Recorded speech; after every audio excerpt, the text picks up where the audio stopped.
الحمد للہ وکفی وسلام علی عبادہ الذین اصطفی اما بعد۔ ناظرین، یہ ہمارا حج کے تعلق سے 10واں اور امید یہ کرتا ہوں کہ انشاءاللہ یہ آخری ویڈیو ہوگا، کیونکہ ناظرین جیسے میں نے آپ کے سامنے ذکر کیا تھا کل بھی کہ عید الاضحیٰ کا وقت قریب ہے، اور ہم یہ چاہتے ہیں کہ اس کو بھی ترتیب وار تفصیل سے ذکر کریں۔ اس لیے ارادہ ہوا کہ آج اس مضمون کو مکمل کر دی جائے مختصر الفاظ میں۔ ناظرین، کل 9واں حصہ آپ کے سامنے ذکر کیا تھا جس میں احکام اور مسائل ذکر کیے گئے تھے۔ آج 2-4 باتیں عرض کر کے بہت مختصر وقت میں آپ کے سامنے میں اس مضمون کو اختتام تک لے جانا چاہ رہا ہوں۔ ناظرین، حج کی علماء نے لکھا ہے کہ انسان کے اوپر 5 قسمیں ہیں حج کی۔ ایک حج فرض ہے، ایک حج نفل ہے، اور ایک حج واجب ہے، اور ایک حج مستقل حرام ہے۔ حج فرض کون سا ہے؟ حج فرض وہ ہے جو انسان پر زندگی میں ایک بار فرض ہوتا ہے، جس کو قرآن نے ذکر فرمایا وَلِلَّهِ عَلَى النَّاسِ حِجُّ الْبَيْتِ مَنِ اسْتَطَاعَ إِلَيْهِ سَبِيلًا۔ اور حج واجب وہ کہلاتا ہے جس میں انسان میقات جس کو کہتے ہیں، جس سے آگے بغیر احرام کے گزرنا گناہ ہے، اس سے آگے انسان گزر جاتا ہے بے خبری میں، بغیر احرام باندھے اور یا جان کر گزر جاتا ہے تو اس پر حج واجب ہو جاتا ہے۔ اس کے بعد ایک تیسرا نمبر ہے حج نفل کا۔ یہ حج نفل بھی انسان وہ ہے جو فرض ادا کر چکا ہو اور دوسرا حج کیا جا رہا ہو، یہ حج نفل کہلاتا ہے۔ تیسرا حج ہے مستقل، چوتھا حج ہے مستقل گناہ ہے۔ وہ کیا ہے؟ وہ ریا نمود کے لیے، شہرت کے لیے مستقل جو ہے نا، یہ حج انسان کے لیے کرنا گناہ ہے، اس سے انسان کو کچھ ملنے والا نہیں ہے۔ یہ تو ہو گئی ناظرین جو انسان کے اوپر حج فرض ہوتا ہے اس کی قسمیں۔ اس کے بعد حج کی مستقل فقہاء نے جو کتابوں کے اندر قسمیں لکھی ہیں وہ قسمیں ہیں حج کی 3: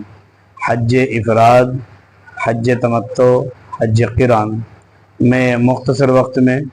ان تینوں کی تعریف اور طریقہ کار ذکر کر کے اپنی اس ویڈیو کو ختم کروں گا، چونکہ کل سے ہمیں انشاءاللہ عید الاضحیٰ کے مسائل اور ترغیب اور ترہیب ذکر کرنی ہے۔ چنانچہ حج قران، حج افراد، حج تمتع۔ حج افراد تو مستقل یہ ہے کہ انسان میقات سے احرام باندھ لے، اور احرام باندھنے کے بعد حج کے دنوں میں یہ احرام باندھے، اور احرام باندھنے کے بعد یہ 8 تاریخ میں مینا میں چلا جائے، اور پھر اس کے بعد مستقل عرفات میں 9 ذی الحجہ کی ظہر تک عرفات میں 5 نمازیں یہاں پڑھ کے مینا میں، پھر عرفات کے میدان میں یہ 9 تاریخ میں چلا جائے، اور پھر اس کے بعد یہاں سے یہ مزدلفہ جائے، اور پھر سب سے پہلے اس میں طواف ہوگا،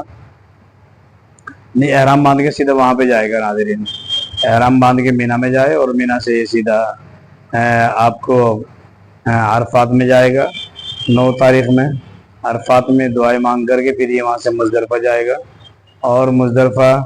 سے پھر یہ دوبارہ مینا میں آئے گا، اور مینا میں آ کر کے یہ مستقل جو ہے نا طواف کرے گا، اور اس کے بعد جمرہ عقبہ پہ رمی کرے گا، یعنی کنکر مارے گا، اور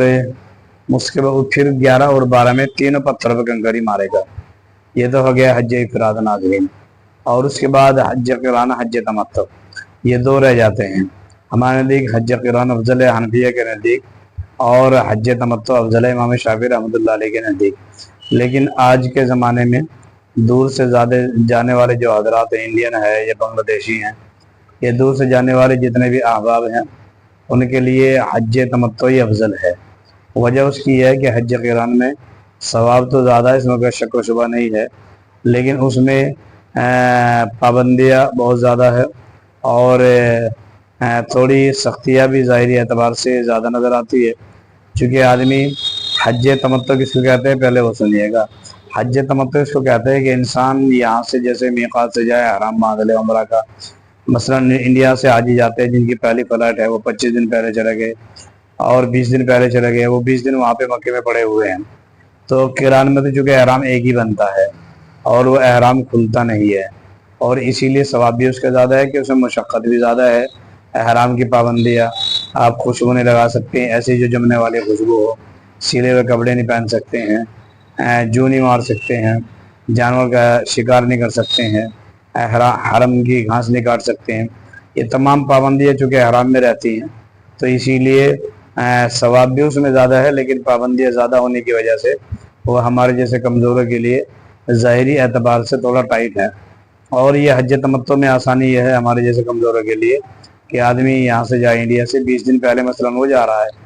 اور جانے کے بعد وہ عمرہ کا احرام باندھ لے میقات سے، اور پھر اس کے بعد جا کر کے سیدھا سیدھا عمرہ کر لے۔ وہ عمرہ کرنے میں عمرہ کا طریقہ آپ کو پتہ ہی ہے، طواف قدوم کر لے اور پھر شروع کے 4 چکروں میں وہ اکڑ کر کے چل لے جس کو اجتباء کہا جاتا ہے، اور پھر اس کے بعد جانا 2 رکعت پڑھ کے صفا مروہ پہ سعی کر لے، اور سعی کرنے کے بعد وہ احرام کھول دے، ذرا سے بال کٹا لے، بالکل ذرا سے، چونکہ اسے آگے عمرہ بھی بہت کرنا ہے، 20 دن پہلے وہ چلا گیا ہے۔ تو اب اس کے لیے آسانی یہ ہے ناظرین حج تمتع میں کہ یہ روزانہ جب بھی اس کا دل چاہے، دن میں ایک بار یا رات میں ایک بار، 24 گھنٹے میں کسی بھی وقت جب اس کا جسم آرام محسوس کر رہا ہو، ایک تو یہ کہ 5 نمازیں بیت اللہ میں ہی پڑھے، اور دوسرا یہ کہ جب بھی تھوڑا سا آرام محسوس ہو، الحمدللہ جسم بشاشت کے ساتھ ہو،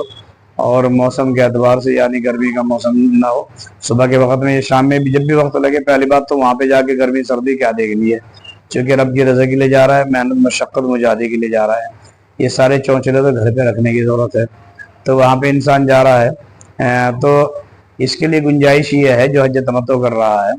کہ یہ جب جب اس کا من کرے مسجد عائشہ پہ جائے، احرام باندھے اور طواف کرے، 2 رکعت نماز پڑھے اور سعی کرے اور یہ احرام کھول دے۔ یعنی کہ اگر 20 دن سے پہلے اس کی فلائٹ چلی گئی ہے اور یہ روزانہ ایک عمرے کرے گا تو الحمدللہ یہ 20 عمرے کر لے گا۔ اور وہاں بیت اللہ میں علماء نے لکھا ہے کہ نوافل پڑھنے سے زیادہ افضل وہاں پہ طواف کرنا ہے، جب بھی موقع ملے انسان طواف کرے بیت اللہ کا، جیسے یہاں خالی وقت میں تحیۃ المسجد ہے، تحیۃ الوضو، یعنی نوافل بتائی گئی، وہاں بیت اللہ میں طواف افضل ہے نوافل سے، ٹھیک ہے۔ اور اس کے بعد جب حج کا ایام آئے یعنی 8 تاریخ ہے تو پھر یہ احرام باندھ کر کے مکہ مکرمہ سے مینا چلا جائے، اور پھر یہ وہاں 5 نمازیں پڑھ کر کے پھر یہ عرفات پہنچے، عرفات میں ظہر تک رہے، اور ظہر تک رہنے کے بعد پھر یہ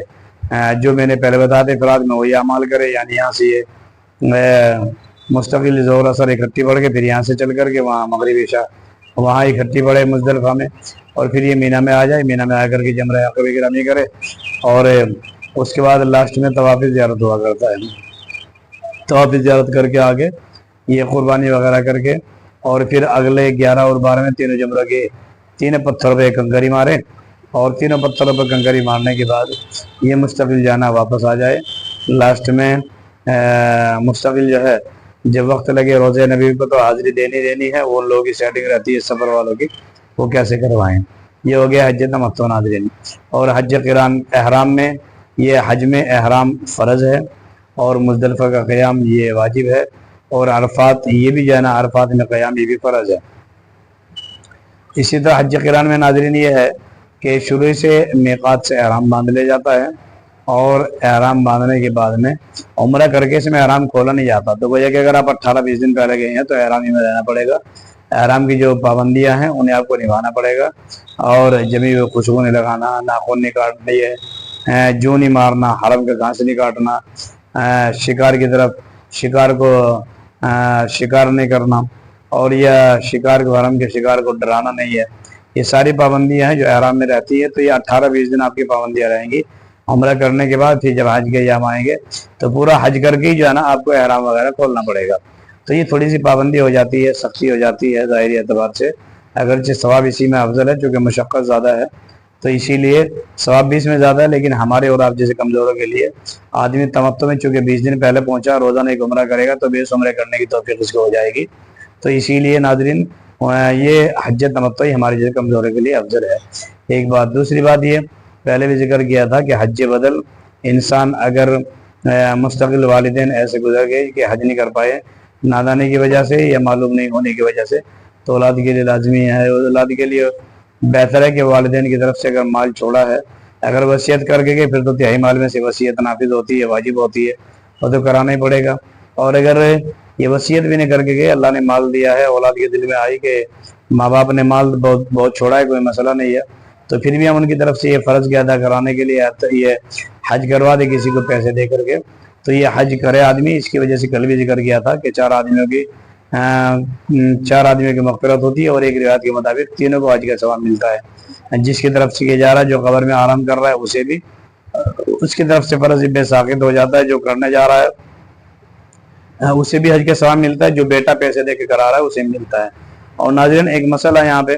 وہ مسئلہ یہ ہے کہ کسی کے پیسے دینے سے حج فرض نہیں ہو جاتا ہے۔ مثال کے طور پر اس طرح کے بہت سارے واقعات آتے ہیں